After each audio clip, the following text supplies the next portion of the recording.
What's up, everybody, and welcome back to A Beer a Day with TK. Anderson and I are hanging out in the beer shed, getting ready to check out a new beer. And the beer we have today is called Brontosaurus. This is a fruited sour from Tripping Animals, and they're out of Doral, Florida. So you picked this up out in Cleveland, right? Yes, I picked it up at Rozi's Wine House in Lakewood. It's an excellent beer store, wine shop. They have beers on draft, nice little patio, some light snacks. Really cool spot. They always have great beers. Constant rotating selection of make your own six-pack kind of beers, single cans, things like that. That's one of my favorites, is having the big mixed six-pack thing. I know, Kibby's a spot I go to in Bluffton all the time. Recently I changed in ownership, and they got some new folks running it now.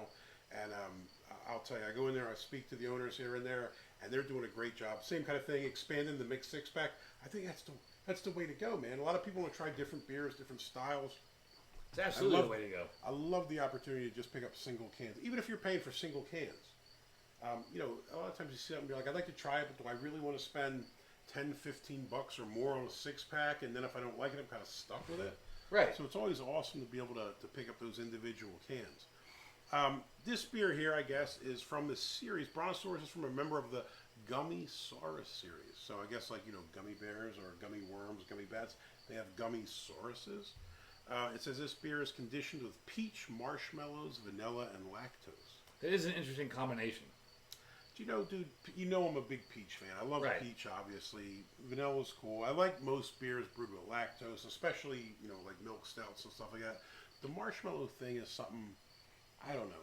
Sometimes I think it's more like gimmick than actual something that, something that's actually good. But I don't know. I'm willing to give it a shot. There's enough things in there that sound appealing to me that... I don't know. I've had quite a few beers that have had marshmallow as an ingredient. Yeah. I don't know that you can differentiate between the marshmallow and lactose. Well, I mean they're both kind of like a sugary additive. What's a marshmallow is sugar, essentially, right? What's a marshmallow taste like? It tastes like sugar. And lactose is definitely like that sweet milk sugar. Maybe it's slightly different, but multiple sugars. Can you tell the difference? I don't know, man. Ratings-wise, this thing does really well. This is 6% ABV. Ratings 4.24 on Untapped with 1,200 check-ins. So that's quite a few. Beer Advocate, there was no information that I could find on there, which kind of surprised me.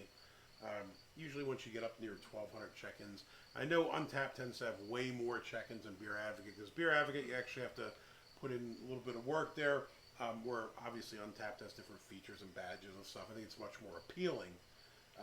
But usually, you at least see somebody go on both of them. So well, Beer Advocate seems to be more persnickety kind of people. That's an interesting way to put it. I would say, I would say beer douchers, but sometimes I read the commentary and I just want to smash my head on the table, but it is what it is. That's where you get into the horse blankets and sweat socks. Exactly. Well, you know what? And I enjoy it because there's sometimes it's quite fun. Like when people start arguing, like somebody will do Busch Light and give it a 5 and call it the best beer ever and all these things, and then they start arguing, and it's actually, I don't know, somewhat enjoyable. Speaking of Busch Light, I was at a charity event over the last weekend for the VFW, and there was a guy there, hang out, nice guy, nothing negative to say about him, but he actually had a giant Busch Latte tattoo on his shoulder. Yes. That's pretty funny. And he said Busch Latte.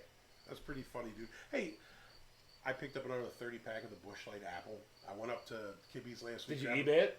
No, I probably should have. I see people all over trying to get at it, man. But I went up to pick up a mixed six-pack. I went down to 8 and I picked it up on the way home. And I saw dudes coming out with 30-packs. And I thought, maybe I should grab one of these real quick. Maybe even for trade value. Save a few to trade to people that can't get them. Drink a few myself. And you drank them all, right? I think I drank 20 of them. Yeah, I still got a couple left. But, it's one of those beers that I thought I would hate and actually don't. It's surprisingly good. Well, and the other thing is like this, right? You have these things that we're buying these $6 a piece or something like that. You really going to drink a lot of these? You're going to drink 10 of these? No, you're not. You're not. So you got to switch it up and have kind of a lighter go-to beer. You have a couple of these and a couple of those, and it balances it out. So, yeah, I don't know. We going down that path again. Yeah. All right, let's check this one out. Tripping Animals, Doral, Florida. What color is this going to be? I can tell you this. I can tell it's thick from the pour, my friend. It is. I can tell that's some viscosity going on. trying to do a better pour this time. Yeah, I'm trying to. Pouring's not my strong point when there's multiple parties. This is one of those smoothie things that you rail against. You know what, dude? It's not even that I rail against them. I just kind of get tired of it because, to some extent, it seems like it just becomes buzzwords. Like people are throwing smoothie and marshmallow and milkshake, and it's like, well, I don't know. I don't know why I'm holding this up so light. I know obviously I you're not can't going to see anything through it. The color, it's kind of like a brownish yellow, and I can't see anything. Like a mixed fruit juice kind of. Yeah.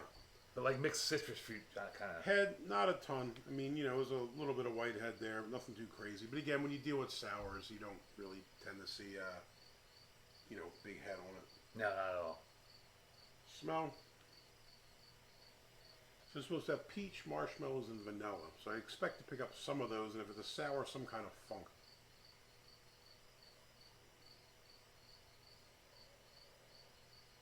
Not a whole lot of smell. No, that's why I keep going back in here. I mean, there's not. Let me pick up a little bit of vanilla. Like maybe some vanilla orange-ish. Yeah, vanilla and nondescript citrus. Like, yeah. But nothing that stands out. Which can be good or bad. Yeah. I mean, sometimes when it's like overpowering fruit smell, you're like, okay, this is kind of fake fruit. It's not going to be good. So since there's no real discernible smell, I think it's time for us to taste it. Yeah, let's give it a shot. Cheers. Cheers.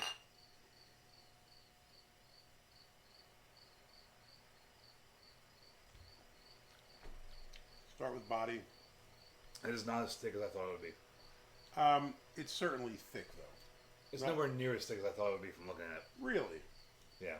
I think it's pretty thick. I think this is the all pulp orange juice I described the other day. I think there's definitely some thickness to this. No, there's definitely some thickness to it, but it's not. When you look at it, I think it'd be real chunky thick. Yeah. And it's just not. It's. Oh, there are some floaters in there. Are there? Oh yeah, there are a couple on the bottom there. Yeah, a little bit of floaters. What do you think's the dominant flavor? Vanilla. I think vanilla, and you pick up the peach more when you taste it. On the nose, I didn't really get the peach at all. Not that, peach I guess maybe is not a super strong smell. But I think you get peach, you get the vanilla. You definitely pick up a nice sweetness, which is the lactose. Yeah. And as far as the marshmallow, again, I can't really discern the difference. But maybe the marshmallow is combining with the lactose, and maybe it's like a more combined flavor for somebody with a more developed palate. Could well be. Yeah, it could well be. That being said, though, you do pick up the sweetness, and I do quite like it. And there's some tartness to it. I'd say probably more tart than sour. Again, this is an ongoing argument or discussion I always have. To me, sour is lip puckering sour. Tart is kind of like, like a lime is tart, or different kind of citrus fruits are tart. To me, I think this is tart. And I think it probably works better, because I think if it was too sour, the sweetness and sour would play off, and I don't know that I'd like it. But these two together, I that sweetness and the sourness, I actually do quite enjoy. For sure. All in all, when I saw the can, I thought to myself, this is gimmicky bullshit. But when I actually drank it, I kind of quite enjoy it. Yeah. I think it's a very well-made beer. And for me, at least, I would definitely have another Brontosaurus from Trippin' Animals. What about you? Yeah, I would definitely have another one of these. I give it a thumbs up.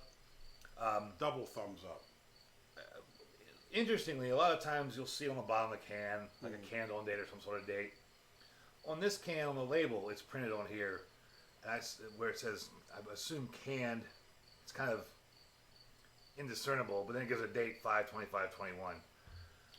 I don't know that I've ever really seen, or rarely have seen them print the candle date on the label. So that's nice to know that's a fresh beer. I mean, you see it occasionally. You do see the can, the born on date if you're an old school. Oh, the born on date. Yeah, you see that was it. a gimmick. I mean, yeah, I see it a fair bit. I wouldn't say every beer has it, but I mean, you see it a fair bit. But it's more so on the bottom of the can where you never look, as opposed to on the label. Fair enough. I'll agree with you on that. I mean, the label probably not as much. Usually on the bottom somewhere, and some weird. Maybe you can read it, maybe you can't. Right. So that is kind of different. But obviously, relatively fresh. As it's not that old. I think it's a really good beer, and you do kind of run risk when you deal with these kind of like fruited sours. That if you don't drink them in a timely fashion, you get the explosion like the one that blew up in your basement, right? I have had a Tripping Animals beer before that exploded in my basement. I thought storing these beers in the basement, Cool. it's like 65 degrees down there, it'd be fine. The poor man's wine cellar, the basement. And some of these fruited sours from multiple breweries I've had blow up on me. The Tripping Animals one I had really blew up big time, all over the place, made a giant mess.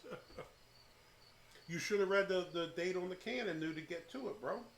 Well, the big kicker is, I forgot I bought it, had it in the basement, went to a bar, drank it at the bar. Oh. And then later, a couple weeks later, I went down to grab it from my basement. $7 beer, saw it exploded everywhere. And then realized I'd already bought it at the bar. So you couldn't even get it. So at least I tried it, even though it exploded in the basement. Fair enough. So Brontosaurus getting 2 big thumbs up. Hopefully, if you like the video, you give us a thumbs up. Hit that like button. If you'd like to see more videos like this, please hit subscribe. And as always, you got any comments or questions, jump in down below. Do you have a favorite Tripping Animals beer? If so, let us know what it is. Hey, till next time. Cheers.